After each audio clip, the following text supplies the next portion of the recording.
Bon dia, xiquets. Començam la classe d'avui des de la ciutat d'Ontinyent, que és un poble que està al sud de la província de València.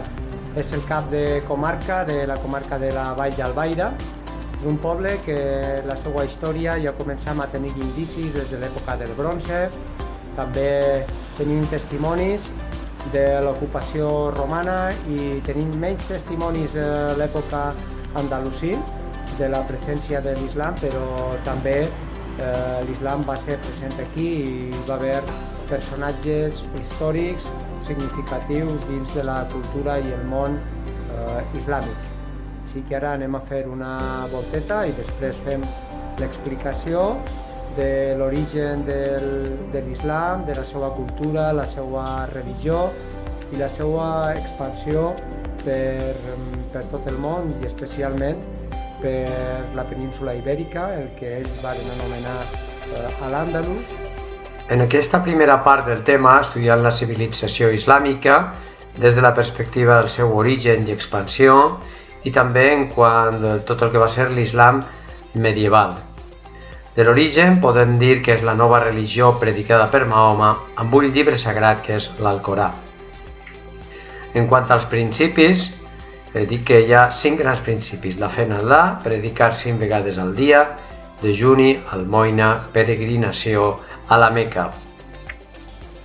En quant a la seva expansió, dir que l'any 632 es va expandir per Aràbia, a partir de l'any 661 a Mesopotàmia, Síria, Palestina, Pèrsia i Egipte, i a partir del 711 pel nord d'Àfrica, especialment per la península ibèrica. Això va ser degut a una sèrie de causes, fonamentalment que creien en la recerca del paradís, els conqueridors i l'assimilació de pobles no àrabs vençuts, és a dir, que no posaven resistència als conqueridors o invasors. En quant a l'organització política, dir que el que mana és el califa, ajudat per visirs o ministres, i això dona origen a l'organització geogràfica dels califats: el califat ortodox, el califat omeia i el califat abbàssida.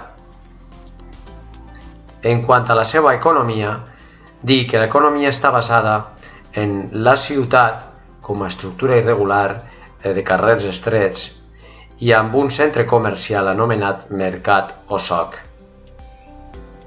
I també està basada l'economia amb el comerç, l'ús de monedes com el dinar d'or i el diram de plata i tècniques de navegació com l'astrolabi. En quant a l'art, dir que té influències persa, bizantina i que destaca l'arquitectura i dins de l'arquitectura la mesquita com l'edifici destinat a la pregària dels fidels. També la cultura està basada en la islamització, propagació de la religió islàmica, l'arabització, idioma àrab i la síntesi de les cultures grega, romana, índia i xinesa. I això va ser afavoridor de l'esplendor científic, filosòfic i literari.